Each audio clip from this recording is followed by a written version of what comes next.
have been asked to do a video on microclimates, and so today that's what we're doing. And I'm going to point out first my most obvious microclimate that I have in my garden.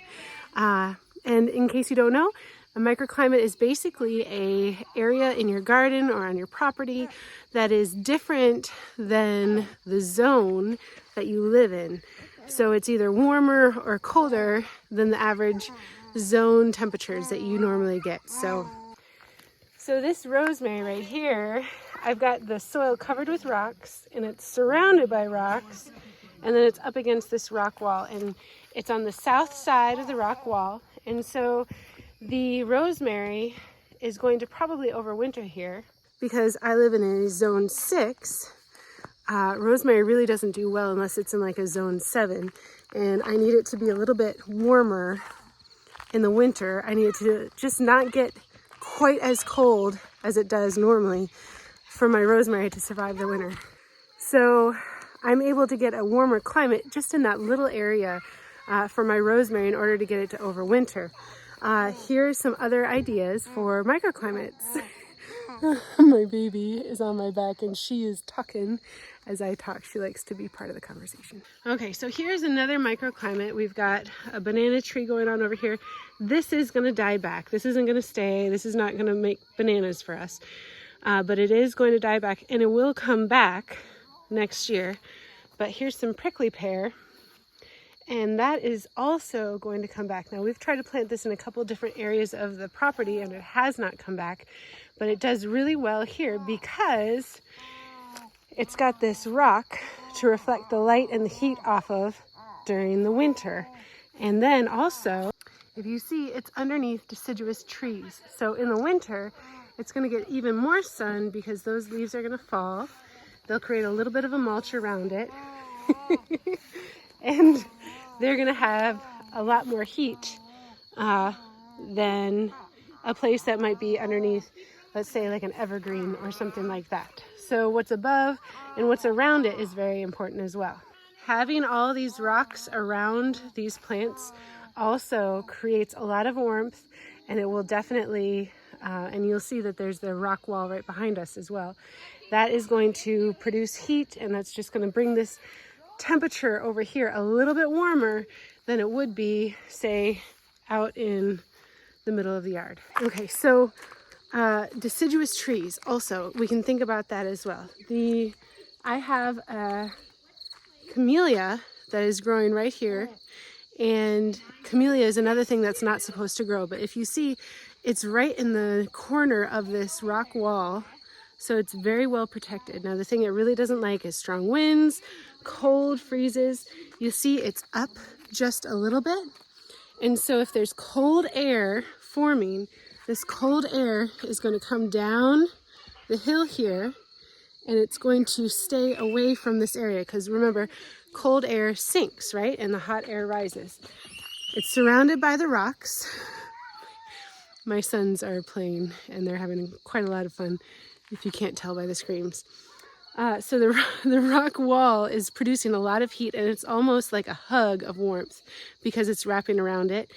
The camellia that I have here enjoys a little bit of shade during the summer too. It doesn't want to be right in the direct sunlight. So this is the perfect area for it because it's underneath this deciduous tree. In the winter, it gets direct sun, and then that heats up everything, so it keeps it from getting overly cold. It's got that drop of where the cold air can move away from it. And then in the summer, it's slightly shaded. So that's another microclimate that I've got going on here. Something that you can think about doing. You can do this. You don't have to do it with this huge rock wall. You can do it with just a few rocks. You can do it with bricks. You can do it. You could even plant some shrubs, some really dense shrubs around on the north side of a plant, and that will keep the north winds from hitting it and keep it more protected from the winter air. Height is really important too. You won! Okay, who can get to the fort first? On your mark, get set, go! So if you can plant things up just a little bit, like my rosemary earlier, I had the bed up just a little bit so that the cold air can move away and it's not in like that sink area, in order to keep the cold air from just kind of pooling up in that spot. Okay, so another microclimate that I have is for my marshmallow, which is a weed, not a weed, an herb that I grow, and I love it. And it's in the hollyhock family, and it looks very much like a delicate, dainty, white with like pinkish edges hollyhock, and it's really beautiful. And I have it planted in a very strategic location. So here are my, excuse the weeds, I haven't touched this garden all year because of the baby, but here's my marshmallow. And if you see, there is a dip in the ground right here. And if you see, we've got a swale right here where water is diverted from all of this hill here. So when it rains, it gets into it gets diverted into this swale here, this trench, and it comes out here and it gets fed out here, and there's this low area. Marshmallow, well, it's called marshmallow because it likes marshy environments. And so we live in on a sandstone mountain. Everything's sandy. There's not a lot of marshy areas, but this area right near where the marshmallow that I planted is gets very wet, and it stays wet because this is just the whole mountain. All the water kind of collects right here. So that is a very specific microclimate that we have here. I don't have a whole lot of marshy areas, but I do have one area, and it was kind of created, and that's where I chose to plant my marshmallows. Now, if I had to plant something that enjoyed a colder area, what I would do is I would come out to this marshy area and I would plant in here because we don't have a whole lot of flat areas. This is one of the lowest points that we have, and I would plant right here. It's not near any rock walls. It is kind of out in the open, exposed to the elements. And so with the cold air sinking, that is an area where you would have cold air collecting in the early mornings, at night, during the winter, times like that. And so it's going to keep that area a little bit colder, cooler. And so if you want to plant something like Brussels sprouts that really enjoy the cold, then that would be an area that you'd want to think of. Where's the lowest point on your property? What is the lowest point of your garden? What is the north side of your garden, or the north side of your house?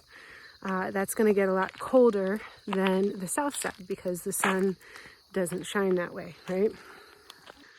Okay, so you can form microclimates also by creating like mini greenhouse environments during the winter.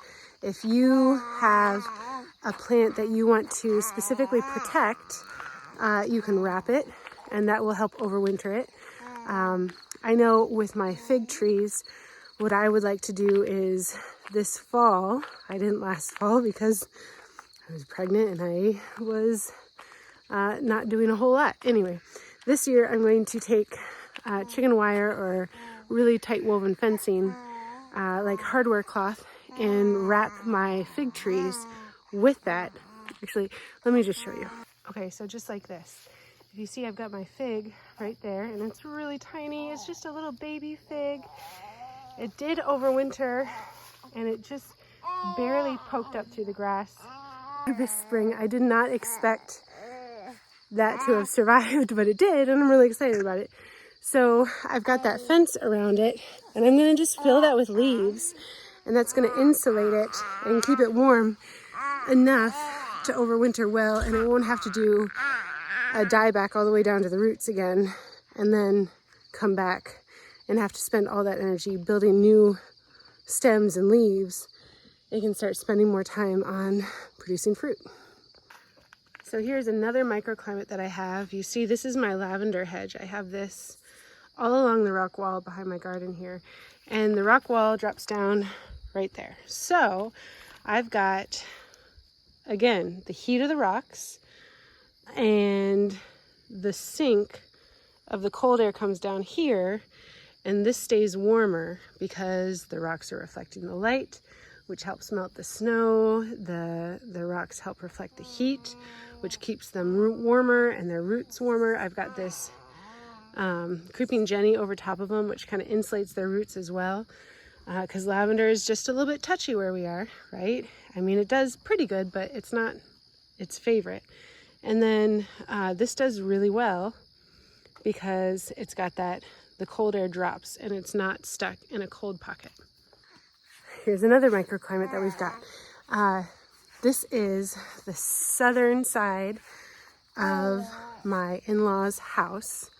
It's kind of kitty corner. It's a little bit west, but it's still kind of southwest. And this is the side of their house. So their house is heated in the winter, and it's going to stay warmer than like the field or something like that, because there's heat coming out of the walls. Houses lose heat throughout the winter. It's just a fact.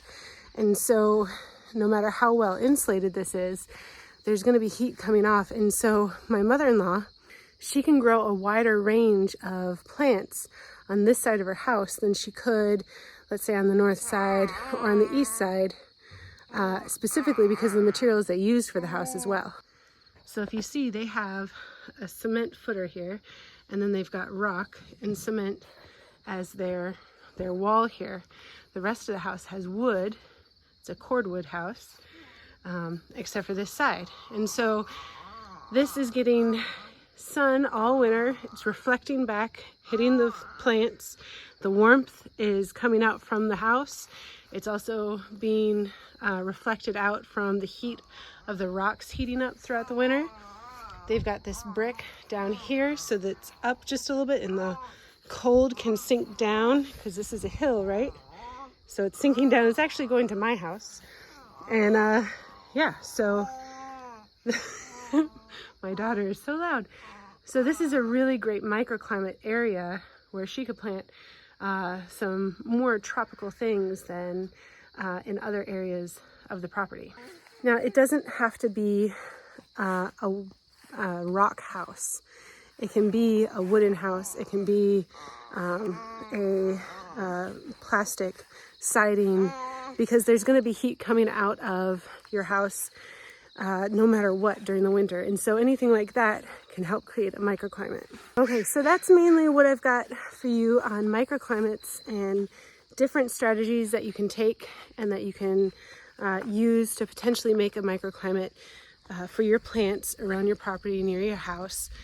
There's lots of different ways, but those are some very basic rules as far as getting a good microclimate going. Having a cold sink that's away from it, having it surrounded by things that reflect light, that retain heat, and then thinking about the trees. Are they deciduous? Are they evergreen?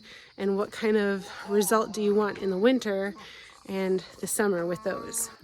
Okay, well, thank you so much for hanging out with me today. I really appreciate it. If you guys have any microclimates or any specific areas in your gardens, on your property, that you've been able to plant something that typically wouldn't grow in that area, let me know. Let's share it in the comments, because there's a lot of people asking questions about this and they want to know, and it will give them lots of ideas on how to make that possible. Yeah, so if you guys have questions for me, also leave it in the comments. But other than that, please subscribe and turn on those notifications. Like the video. That would really help me out a lot. I appreciate it. You guys have a wonderful day and stay blessed.